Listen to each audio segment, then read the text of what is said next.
So Congress only has 2 weeks left in its lame duck session, and it may not get around to a possible repeal of Don't Ask, Don't Tell. We'll see. A recent Pentagon report showed most service members would be okay with a repeal, but some are dead set against it. Our Kate Baldwin explains where some of the strongest opposition is coming from. Some of the most intense and divergent views on gays serving openly in the military, according to the Pentagon's Don't Ask, Don't Tell report, exist among military chaplains. There was very clearly a concern out there by chaplains that they would somehow be treated adversely if they held or espoused religious views that were contrary to the government's view if the law is repealed. That is just one concern expressed by some of the military's spiritual advisors. The reason we were against the repeal is simply because of moral issues. Retired Army Chaplain Douglas Lee is one of dozens of retired chaplains who wrote to President Obama and Defense Secretary Robert Gates opposing the repeal. They write, quote, "We believe that normalizing homosexual conduct in the armed forces will pose a significant threat to chaplains and service members' religious liberty." I fear, and many others fear, that down the road, knowing the other agenda items that are on the plate of those who are promoting homosexual lifestyle, down the road would be a concern that chaplains would be restricted from proclaiming their faith tenets. But other military chaplains say it's just the opposite. Retired Air Force chaplain Jerry Rhine supports repealing the policy and says the bigger issue is discrimination. The scriptures, the Gospels tell us that we need to love our neighbors as ourselves. And so if you provide ministry on that basis, you cannot reject somebody based on their sexual orientation or their lifestyle, but you have to love them as a human being.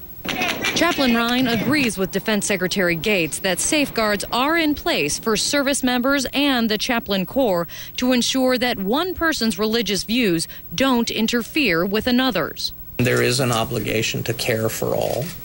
But it also is clear that the chaplains are not going to be asked to teach something they don't believe in. Despite the divergent opinions, a change in policy would have little impact on the chaplain corps, according to the report. Only 3 out of about 145 chaplains who participated suggested they would quit or leave if the law was changed.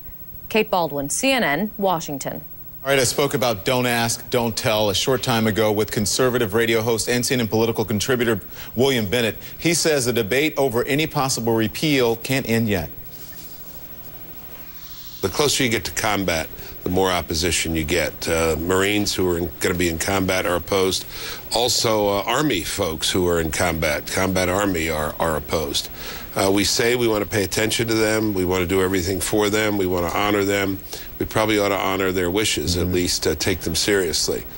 I want to welcome Eric Alva via Skype right now. He is a former Marine Staff Sergeant and spokesman for the Human Rights Campaign. Thanks for joining us. So Sergeant Alva was the very first American wounded in the Iraq War. I want to get that clear. Very first American wounded in the Iraq War. He is also gay, and he wants to see Don't Ask, Don't Tell come to an end. You heard what Bill Bennett had to say there, mentioning that your branch, the Marines, seem to be the most opposed to repeal. Why is that? I can understand Marines being the most, pretty much narcissistic in our branch of the service because they are, deemed the best. And sometimes they are the last ones to actually, accept change. I remember when Don't Ask, Don't Tell was about to be initiated into law, we held discussions on what the new law was going to be about because I was before Don't Ask, Don't Tell and post Don't Ask, Don't Tell when I joined the military.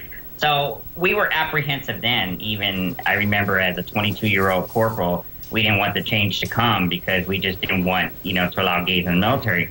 But in my time, I have to say that every duty station I was at, people started to always invite themselves into, for particularly asking questions about my personal life. And I would start to tell Marines, and they were more accepting in the infantry when I was there, and from experience in serving 13 years in the Marine Corps, most of them accepted me. In fact, I would say the 99.9% accepted me for who I was. And if anything, our camaraderie and our unit cohesion was just grown stronger. I'm speaking from firsthand experience, not making anything up. I mean, people in my unit going into Iraq knew I was gay. People in Japan knew I was gay when I served in Japan. People in my unit served. Mr. Alva, let me jump in here. Let me get in here because some military members cited that a recent Pentagon report that did say that some members of the military and the service would leave earlier if gays were allowed to serve openly. What do you think? I always find that interesting because in 2008, when I testified at the House Armed Services Committee, and Sergeant Major Jones, who was a proponent on keeping Don't Ask, Don't Tell, said that they would leave the military. You know, society is changing. Corporate America is changing from the hotel, car, airline, retail industry. People, if they can't work with gay people in the military, good luck on finding a job in society because your supervisor, your manager, your cubicle mate, someone you're going to work with is going to be gay because the non-discrimination in the workforce is changing to allow people to be who they are and be judged on their merit. All right. Hey, stand by. I'm going to bring in now Dr. Eric Fisher. He's a psychologist here and has been looking into this issue and discussing it and studying it. The argument about unit cohesion that would affect the men who are in the trenches. What do you make of that? There's some validity to it in some ways because we have to be aware that we're all feeling human beings, and emotion is a large part of this. Fear is a part of it, and when fear is a motivating factor, fear is about survival. And the thing with homosexuality in the military, homosexuality is reduced at some levels to a religious issue for some. It's a moral issue for others. It's a political issue for some. So there's all these different issues that are affecting it. And I agree that I think we live in a world that we have to accept who we are as individuals, and we live in a country that prides itself on individual liberties and freedoms. We also have to understand that we're still human beings and we still have emotions, and we have to look at our own emotions. Does fear trump basic human rights, especially when you look at the same, people would use the same argument, and I hate to do this every time, but it's the only one that's closely related, I think, or relatable, is when the military was integrated. People said, oh, I don't want to be, blacks are different. You know, we're different people. Right. It's the same argument. So does that trump basic human rights? Does fear trump that?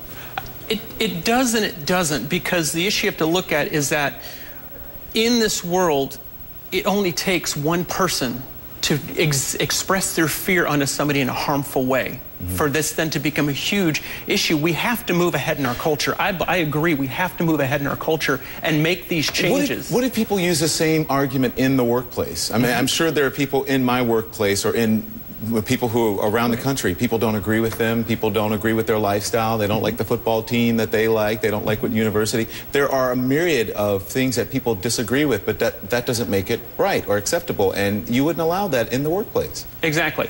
Well, and that's where we have our definitions of, of what's good, what's strong, and what's right in our culture.